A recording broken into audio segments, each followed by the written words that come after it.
दोस्तों, आ चुके हैं एक और न्यू वीडियो लेके। मेरा नाम है आदित्य और इस वीडियो में हम लोग आप बात करने वाले हैं सीटेट में हुई जे बुक मार्क की परीक्षा के बारे में। इसमें आप पढ़ सकते हैं चाइल्ड डेवलपमेंट एंड पेडागॉजी। तो इसमें हम आपको 1 से लेकर 30 तक सारी के सारी प्रश्न और उत्तर का जवाब देंगे। तो चलिए वीडियो शुरू कर लेते हैं बिना किसी नौटंकी के। Hey there. Subscribe to my channel. And also press this bell icon.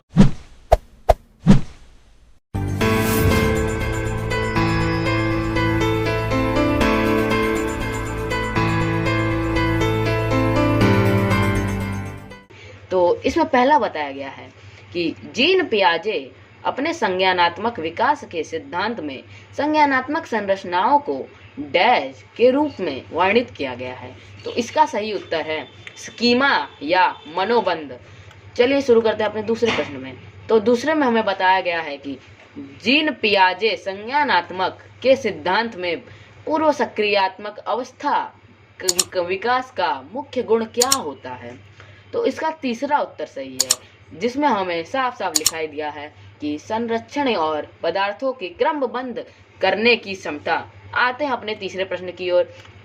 इसमें हमें पूछा गया है विकास के संदर्भ में निम्न में से कौन सा कथन सही है। तो इसका तीसरा उत्तर सही है, विकास बहु या आमी होता है। तो आते हैं अपने चौथे प्रश्न के ऊपर। इसमें हमें पूछा गया है लेव वायोगोस्की का सामाजिक सांस्कृतिक परिप्रेक्ष्य अधिगम प्रक्रिया में डैश के महत्व पर जोर दिया गया है। तो इसका चौथा उत्तर सही है, सांस्कृतिक उपकरणों के महत्व पर जोर दिया गया है। तो चलते हैं अपने दूसरे पेज की तरफ। इसमें हमें पूछा गया है एक प्रगतिशील कक्षा में व्यक्तिगत विभिन्नताओं को किसी भी प्रकार देखा जाना चाहिए। तो इसका सही उत्तर तीसरा है। इसमें हमें बताया गया है अध्यापन अधिगम प्रक्रिया की परियोजना के लिए महत्वपूर्ण। आते हैं अपने छठवें पे लिखा गया है एक समावेशी कक्षा में डैश पर जोर होना चाहिए। तो इसका तीसरा उत्तर सही है, जिसमें हमें बताया गया है हर बच्चे सामर्थ्य को अधिगतम करने के लिए अवसर प्रदान करते हैं। तो आते हैं अपने 7वें प्रश्न के ऊपर। तो इसमें हमें बताया गया है दिव्यांगजन अधिकार अधिनियम 2016 के अनुसार निम्न में से किस शताब्दी का प्रयोग उपयुक्त है। तो इसका दूसरा सही है, जिसमें हमें बताया गया है कि छात्र जिसे शारीरिक दिव्यांगता है। तो आते हैं अपने 8वें प्रश्न के ऊपर। इसमें हमें बताया गया है किशोरावस्था तक बच्चों में विकास किस क्रम में होता है। तो इसका चौथा उत्तर सही है। इसमें हमें बताया गया है सांवेदिक मूर्त अमूर्त। तो आते हैं अपने चौथे प्रश्न के उत्तर। तो इसमें हमसे पूछा गया है कि 9वें प्रश्न में कि संरचनात्मकता की पहचान का प्रमुख लक्षण क्या है। पहला अपसारिक चिंतन। तो यही सही उत्तर है, पहला अपना सही उत्तर है अपसारिक चिंतन। तो आते हैं अपने 10वें प्रश्न के ऊपर। विविध पृष्ठभूमियों के अधिगतमाओं को संबोधन करने हेतु एक अध्यापक को। तो इसका पहला उत्तर सही है, विविध विन्यासों में से उदाहरण लेने चाहिए। और अब आते हैं अपने अगले प्रश्न के ऊपर।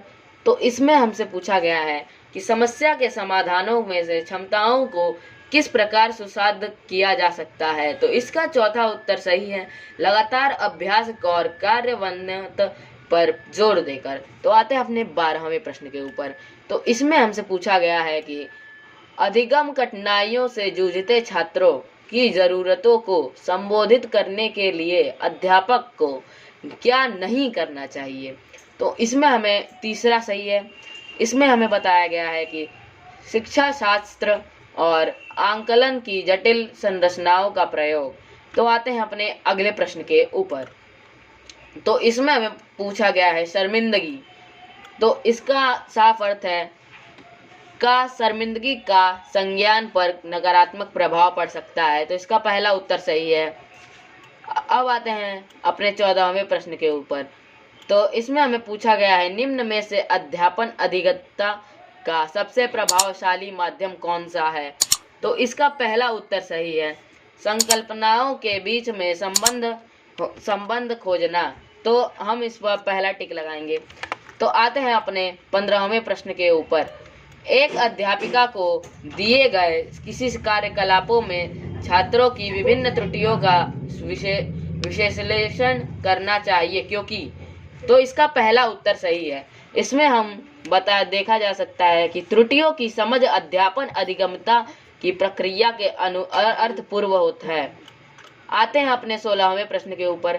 इसमें हमें पूछा गया है कि अधिगम की प्रभावी प्रेरणा को किस प्रकार कायम रखा जा सकता है? तो इसका पहला उत्तर सही है, प्रवीणता की आमुखी लक्ष्यों पर जोर देकर। और अब आते हैं अपने दूसरे पेज के ऊपर।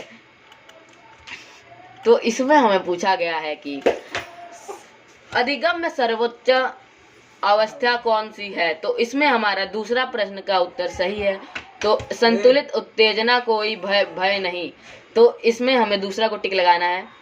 तो 18वें प्रश्न में हमें ये पूछा गया है कि संरचनात्मक विचार का यह सुझाव देती है कि ज्ञान की संरचना में है। तो दूसरा में बताया गया है कि बच्चे सक्रिय भूमिका निभाते हैं। अब आते हैं अपने 19वें प्रश्न के ऊपर। 19वां प्रश्न में हमें पूछा गया है कि अधिगम के लिए निम्न में से कौन सी साधारण धारणा उपयुक्त है? तो चौथा में हमें बताया गया है कि योग्यता सुधार्य है। तो हमारा चौथा उत्तर सही है। आते हैं अपने 20वें प्रश्न के ऊपर। इसमें हमें पूछा गया है कि निम्न में से कौन सी परिपाटी विद्यार्थियों में संकल्पनात्मक समझ के में बढ़ोतरी करने के में सहायक है? तो इसका तीसरा उत्तर सही है, जिसमें हमें साफ साफ लिखा गया है कि अन्वेषण और संवाद। तो हम तीसरे पे टिक लगाएंगे। अब हमारा 21वां प्रश्न, बच्चों को सीखने में कठिनाई होती है जब वह सूचना अलग अलग टुकड़ों में प्रस्तुत की जाए। तो इसमें हम चौथे को टिक लगाएंगे। अब आते हैं अपने अगले पेज के ऊपर। इसमें हमें पूछा गया है,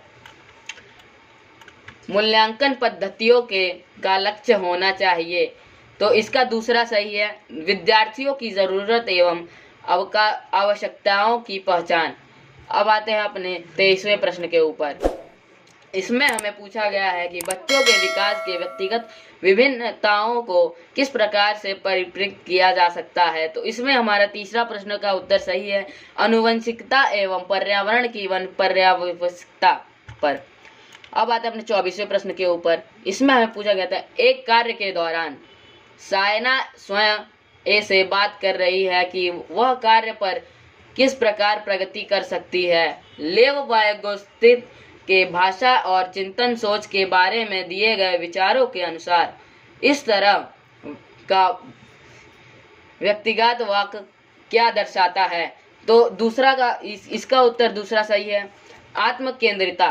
तो आते हैं अपने दूसरे पेज के ऊपर। इस पेज में हमें पूछा गया है कि एक प्रतिगतिशील कक्षा में ज्ञान की संरचना प्रचुर मौके के प्रदान करते हैं। तो इसका दूसरा उत्तर सही है। अब आते हैं अपने 26वें प्रश्न पे। इसमें पूछा गया था कि एक गतिविधि के दौरान छात्रों को संघर्ष करते देख अब एक अध्यापिका बच्चों को संकेत और इशारे जैसे क्या, क्यों, कैसे प्रदान करते हैं का फैसला लेती है। लेव वायगोत्स्की के सिद्धांत के अनुसार अध्यापिका की यह योजना पहला सही है, इसका उत्तर अधिगम के लिए पाठ या आधारभूत संरचना का काम करेगी। अब आते हैं अपने 27वें प्रश्न के ऊपर। एक खेल के क्रिया के दौरान चोट लगने के पर रोहन रोने लगा। यह देखकर उसके पिता ने कहा, लड़कियों की तरह व्यवहार ना करो, लड़के रोते नहीं। पिता का यह कथन चौथा इसका उत्तर सही होगा, लैंगिक रूढ़िवादिताओं का दर्शाता है। अब आते हैं अपने 28वें प्रश्न के ऊपर। इसमें हमें बोला गया है, बहुबुद्धि का सिद्धांत जोड़ देता है कि एक आयाम में बुद्धिमत्ता इसका सही उत्तर है दूसरा, बुद्धिमत्ता की विभिन्न दशाएं हैं।